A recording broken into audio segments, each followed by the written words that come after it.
So let's talk about your guilt, because there's nothing more fun to talk about than that. Whit and I love to say that guilt serves no purpose. And I want to unpack that a little bit, because the truth is, I believe we were designed by God. I believe God knows what he's doing. And so any feeling that I feel as part of the human experience, it does have some purpose. And so just to get that out there, I know that guilt serves a purpose, and it probably even serves the purpose that you're thinking when I say that. I'm like, guilt serves no purpose. And you're like, no, sometimes guilt helps me do the right thing. And I agree. Sometimes it does. Sometimes I'm acting in some way and this feeling comes up inside of me and I don't like it. And it reminds me or convicts me or pushes me or nudges me to do something a little bit different so that that feeling will go away. And in that regard, sometimes guilt can be helpful. The reality, though, is that we don't really show up in guilt very well, if we're honest. It's very rare that guilt serves that exact purpose for us. What's more likely is that when the feeling of guilt shows up, it's very distracting. The guilt comes in and it kind of takes over our mind, and we become so focused on this feeling of guilt, and it's running in the background so much that we have decreased productivity, decreased creativity, decreased innovation. We've got decreased activity. We're just not living our life or showing up in our life with either the actions or the solutions that we want to. We're not at our best when we're feeling guilty. The other thing is that it tends to lead towards self-punishment. We start beating ourselves up to make the guilt go away. It's like a quick fix pill to quiet guilt, to just come down on ourselves hard. That's not the purpose of guilt. If you remember, its good purpose was actually to shift my behavior toward the ethical behavior I want, not punish myself for doing the wrong thing. Another way we tend to show up in guilt is that we avoid and disconnect. And the very person that we may have offended, the very relationship that the guilt is technically meant to protect, is the one that we now avoid engaging in, avoid offering to, avoid contributing to, because we feel guilty and we don't want to feel that feeling. And so we go away from that feeling, and that relationship tends to suffer. In addition to that, we start breaking our guilt meter. We get almost too used to feeling guilt, and our guilt's coming up too fast. And it's not just for these moments where we're showing up out of alignment with our own personal values. We're starting to feel guilty anytime someone disagrees with us, or anytime something goes wrong, or anytime there's any sort of an external challenge, and we have just too much guilt. And as that guilt increases, it kind of decreases our quality of life, because those other aspects are increased, right? As the guilt is there constantly. And lastly, when we're living in this state of guilt, we tend to deprive ourselves of joy. When the opportunity for blessing comes to our life, we feel undeserving because we're still feeling guilty about this other thing. No, I can't offer myself that. No, I can't take care of myself in this way. And that leads to a place where we're like, no, I cannot participate in that rest and recovery. No, I cannot take this time for myself to pursue these aspirations, these ambitions, or these subtle changes in my life that might make me more healthy and increase my overall experience. And so, even though there is this small scenario where guilt is helpful, if we're honest with ourselves, the way that we show up in the guilt is where we really make our error. In addition to that, this idea of doing what's right, that the guilt convicts me to do what's right, often our definition of what's right gets changed a bit. We start thinking of what other people think is right instead of being clearly in touch with my own values and what I think is right showing up. And so now the guilt is pushing me towards people pleasing rather than convicting me to get back in alignment with my values, which is at the very beginning, the one tiny little place where guilt can actually be effective. It doesn't necessarily do that for us, and it's not necessary, because the truth is I can have a process in place to get back in alignment with my values without ever feeling guilt. And so what I want to talk to you about today is how to show up in guilt. When guilt shows up, how can you kind of healthily, effectively live your life in the presence of guilt? And the first is to recognize that guilt is an emotion that is not a symptom of bad behavior. It's a signal that you want to check and see that your action is value aligned, that your choices are value aligned, or your plans are value aligned. When this signal shows up, the key is to allow it. And this is something that we talk about a lot with emotion. You want to allow emotion. And allow is in between resisting and giving in. So I don't want to resist it and just pretend that the guilt's not there and I've never done anything wrong and I should never feel guilty, because when I resist it, it just yells louder. The other thing I don't want to do is just give into it, because now the guilt is the decision maker in my life rather than my intentions and aspirations for what I want my life to be. So in between there is a space where we just allow guilt to live. And Whit's got the greatest saying for this. Notice and name. That's what you want to do with the guilt. Notice it and name it. Notice it. What does it feel like in your body? How does it feel in your chest, in your shoulders, in your mind? How does it show up in your specific body? Notice it and name it. That's guilt. And as soon as you do that, as soon as you notice and name it, you have now given it the attention that it's seeking, and it will automatically quiet. So that's step one. We don't want to be trying to take action of living in guilt when our guilt is like maximized. It's over exaggerated. We want to notice and name it to bring the level down a little bit. Once the level's down here, then we can begin taking action. And so what I have for you to kind of wrap this thing up is just sort of a brainstormed list of what it looks like, what you can watch out for in yourself to see that you're showing up well, that you're showing up in a healthy way with guilt being present, or the absence of these things could indicate, okay, things might be a little off balance with guilt. The first one is to take note of how much you're explaining yourself.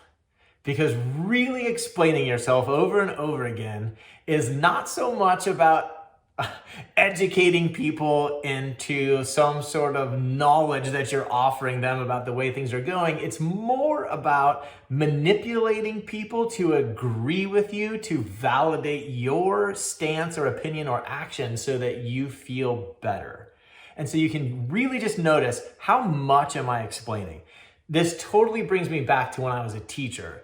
There are a lot of times when parents think you're doing it wrong when you're a teacher, and you would get a phone call, an email, maybe even it'll come through an administrator, and you're gonna get this information that clearly says you are doing it wrong and these are the reasons, and there is a problem in my child's life because of you. A very good environment for guilt to grow.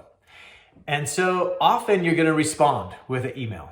And luckily, I got in the habit of, in these scenarios, when I knew that I had been activated, I would write the email and then I would send it to my principal, who was awesome, and she would give me feedback about whether or not to send this email to the parent. And what's funny is that the longer I taught, I noticed that the feedback was always the same. And so now I hear her in my mind whenever I'm responding in these moments when I'm feeling activated. It was always say less. I would write an email where I feel like, no, this is really important. Let me lay out where I'm coming from. I can make it very clear. The parent will understand. We can all see why I'm making the choices that I'm making. And so I would write this whole thing out, send it to her, and she'd be like, yeah, say less. And then by the time I was done, the email was usually 2 to 3 sentences.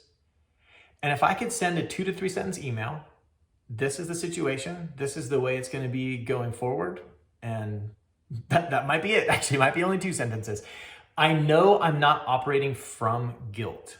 I can take the time to reflect on that, to see, okay, is this the way I want to show up? I know my reasons why. I know why this is happening. Therefore, I don't have the guilt. The guilt comes from when I believe I'm out of alignment with my own values. And so if I could just get in touch with my values, know that I'm aligned, I just noticed I have a lot less explaining to do.